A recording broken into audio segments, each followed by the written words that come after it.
स्वागत है आप सभी का। आप देख रहे हैं एलकेबी न्यूज और मैं आप सबके साथ प्रवेश पवार।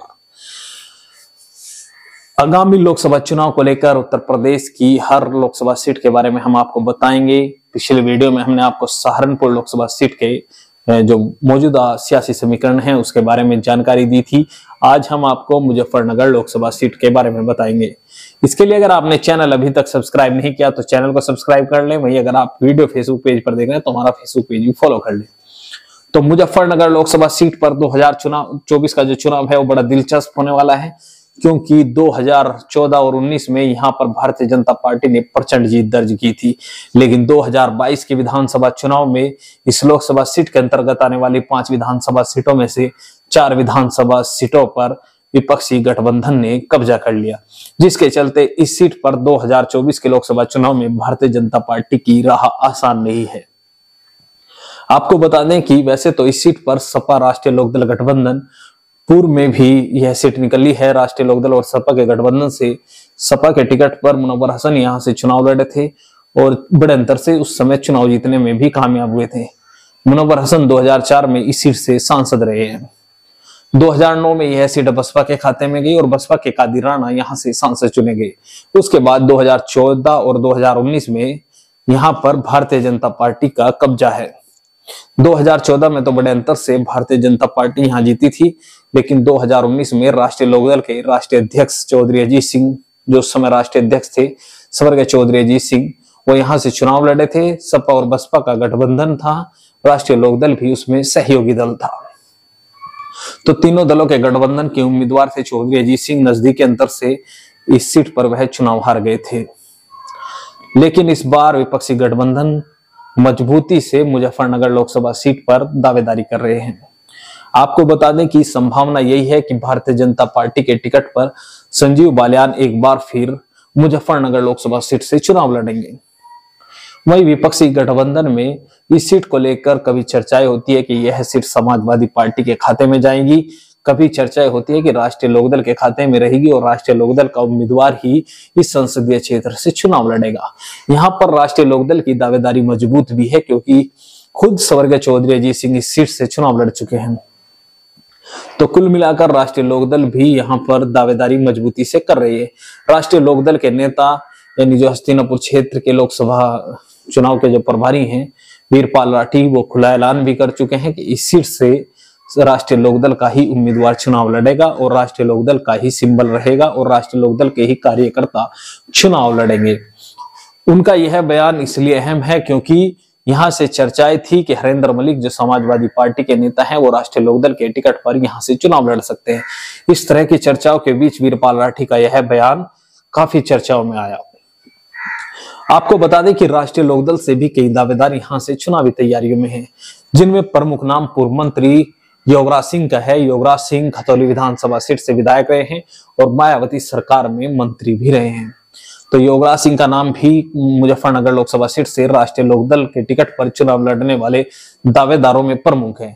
इसके अलावा महिला सभा की राष्ट्रीय अध्यक्ष मनीषा अहलावत का नाम भी चर्चाओं में है। चर्चा है कि मनीषा अहलावत भी यहाँ से चुनाव लड़ सकती हैं। उनके पिता सरदना विधानसभा सीट से विधायक भी रहे हैं। इसके अलावा तीसरा नाम जो है वो बड़ा चर्चाओं में है कि शामली विधानसभा सीट से विधायक प्रसन्न चौधरी भी मुजफ्फरनगर लोकसभा सीट से चुनाव लड़ने की तैयारी में है। हालांकि क्या राष्ट्रीय लोकदल उन्हें मौका देगा, यह अभी भविष्य के गर्भ में है कि राष्ट्रीय लोकदल अपने नेताओं में से किसे चुनाव लड़ाएगा। यहां तक भी चर्चाएं हैं कि चारू चौधरी जो जयंत चौधरी की पत्नी है वो भी मुजफ्फरनगर लोकसभा सीट से चुनाव लड़ सकती है। अगर अधिकतर दावेदार हुए या सपा और आरएलडी के जो नेता हैं उनमें तालमेल सही नहीं बैठा तो हरेंद्र मलिक अगर मजबूती से फिर दावेदारी करने लगे तो हो सकता है कि राष्ट्रीय लोकदल के राष्ट्रीय अध्यक्ष जयंत चौधरी अपनी पत्नी को यहां से चुनाव लड़ाकर तमाम विवाद को खत्म करके मजबूती से लोकसभा चुनाव लड़े। वैसे तो विपक्षी गठबंधन यहां इस बार मजबूती से चुनाव लड़ेगा, क्योंकि पिछले विधानसभा चुनाव में भी विपक्षी गठबंधन का बोलबाला इस लोकसभा सीट पर रहा। हालांकि प्रदेश भर में भारतीय जनता पार्टी ने बड़ी जीत दर्ज की, लेकिन इस लोकसभा सीट पर विपक्षी गठबंधन का मजबूत दावा बैठता है। विपक्षी गठबंधन के विधायक 4 हैं और सब भारतीय जनता पार्टी यानी सत्तारूढ़ भारतीय जनता पार्टी का मात्र एक विधायक है, जिसके चलते ज्यादातर नेताओं की इच्छा यही है कि वह मुजफ्फरनगर लोकसभा सीट से विपक्ष के जो गठबंधन है उसके उम्मीदवार के रूप में चुनाव लड़े, तो हो सकता है कि उसकी नैया पार हो जाए। इसी को लेकर दावेदार बढ़ रहे हैं। 4 दावेदार विपक्षी गठबंधन के पास हैं। हरिंदर मलिक भी पश्चिम उत्तर प्रदेश के कद्दावर नेता हैं। उनके बेटे चरथावल विधानसभा सीट से विधायक हैं पंकज मलिक, और हरिंदर मलिक पूर्व सांसद हैं, पूर्व में राज्यसभा के सदस्य रहे हैं और समाजवादी पार्टी के राष्ट्रीय महासचिव भी हैं। यानी समाजवादी पार्टी के बड़े जाट नेता माने जाते हैं हरिंदर मलिक, और वह भी इस सीट से दावेदारी कर रहे हैं।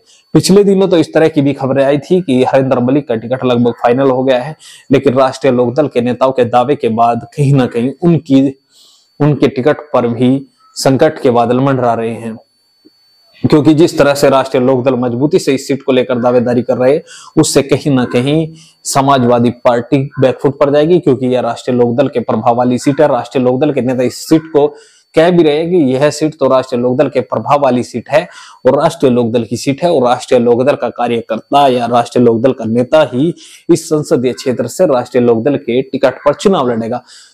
उन सभाओं में पूर्व मंत्री योगराज सिंह भी नजर आ रहे हैं, और बीते दिनों एक चैनल से बातचीत में योगराज सिंह ने कहा भी कि उनके जो हरिंदर मलिक का मैं भतीजा हूं और वह मुझे चुनाव लड़ाएंगे, इस तरह की बात उनके द्वारा की भी गई है।